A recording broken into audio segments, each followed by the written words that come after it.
Hey, what's up everybody? Crapgamer here from CrapgamerReviews, back with another video. Thanks for taking time out to check it out. Please hit the like and subscribe button if you haven't already. I'd greatly appreciate that as well. Check out the links in the description. You can follow me on Twitter at @_Crapgamer. I fixed the links to the Redbubble site so you can get the merch stuff, or you can also like the Facebook page. I guess the links have gotten messed up or something, so I fixed those.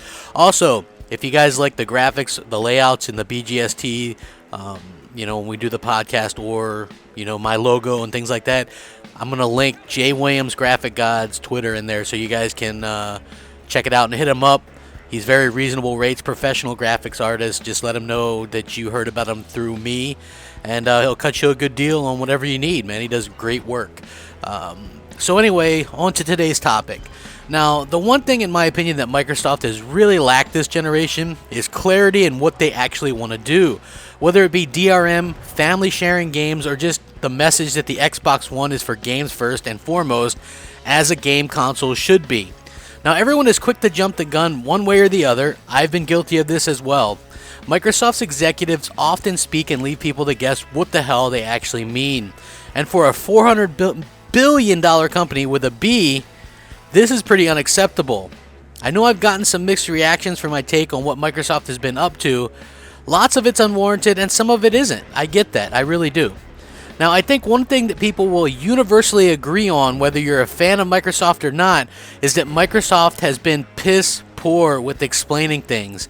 The reveal, the TV focus, Quantum Break, and all the exclusives going to PC, and then recent remarks about new hardware, which most actual sites ran with as a quote a certainty that the Xbox One would get hardware upgrades or even possible modular upgrades in the future.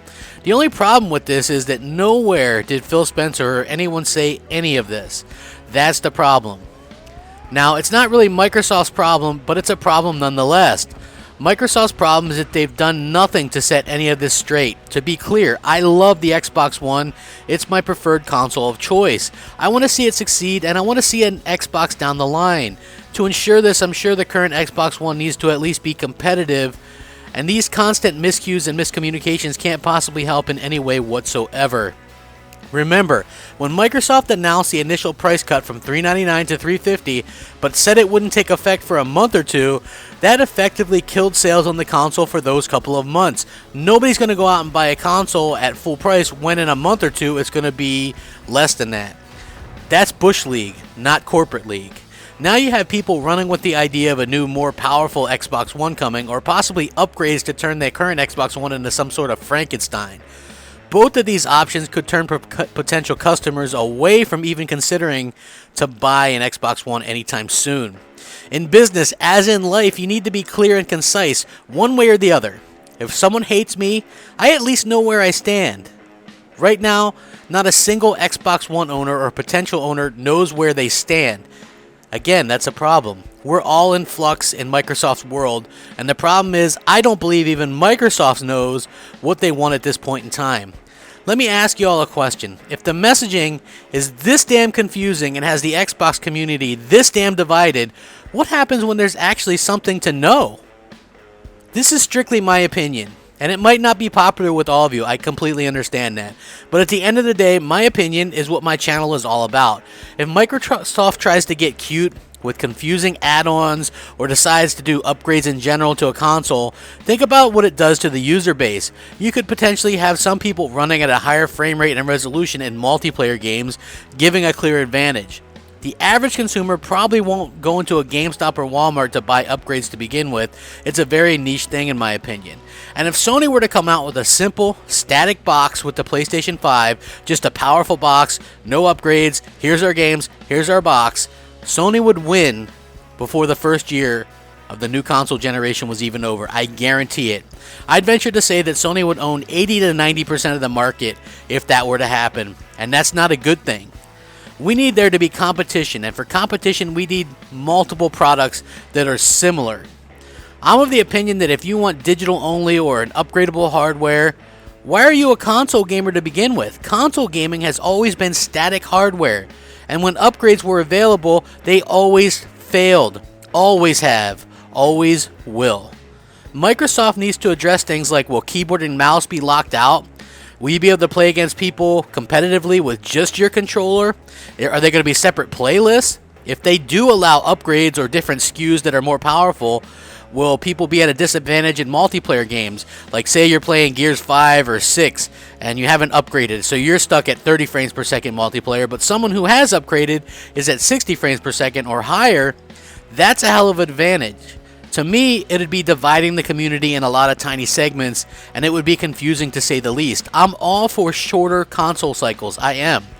But I'm definitely open to hearing what Microsoft has in mind, but they need to let us know something. I've seen some people on my timeline say, well, just make it so they have a playlist, upgrades versus non-upgrades. You know, and they're going to have, what, a playlist for if you want to play with PC or not PC, or 60 frames per second or 30 frames per second. Do you understand that this would completely divide and kill the community?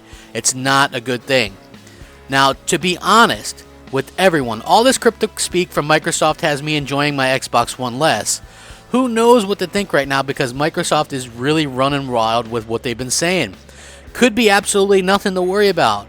But I think we can all agree that dividing the community is never a good thing. And while I do enjoy options, the entire reason I love consoles is that everyone is on an even playing field and we don't have to mess with upgrades and all that nonsense. If you don't agree with me, hey, guess what? That's fine. But trust me when I say we need competition, and Microsoft trying to push what they perceive as the future might not work for people en masse. Simply put, Sony is the industry leader in consoles. No amount of upgrades or confusing tech is going to make the Xbox version of games, quote, that much better, in my opinion. It's all very confusing, and it could frustrate developers, and it could segment fans. You might personally be excited for what you see as an evolution and change, but those options have always been there. The stuff that you guys are excited about, there's been a platform for you all along. It's called PC. And it will always be ahead of consoles by a large margin. No matter what upgrades a new console is going to have, it's always going to be better on PC. I'm always amazed that people love free speech or having the ability to let opinions fly. But only as long as your opinion matches theirs, right? Isn't it funny how that works, right? Like, for me, I have my strong opinions, and I'm cool with that, you know? I can take what other people's opinions are as long as they're not being derogatory or name-calling and things like that. Open, talk, I'm all about it. But it seems like people get annoyed as soon as I start speaking my mind and they disagree with it. If Microsoft is jumping into the deep end, I think they should just let everyone know sooner rather than later. Knowing where you stand is always going to be the best bet, whether you agree with their choice of their future vision or not. But the bottom line is Microsoft needs to let people know we're the consumers. We deserve that much, in my opinion. Let me know what you guys think. Sound off in the comment section. Hit me up on Xbox Live, MOH space Crapgamer. I answer every single message sent my way. I try not to get too far behind. Send me like a hi or a hello or a question or something like that. Don't send me like a attached thing or whatever, because I don't really have time for that. But I'll be happy to converse with you on Xbox Live, just to say hello, or if you have a question or something like that. Thanks for watching. Rack 'em up. Crapgamer out.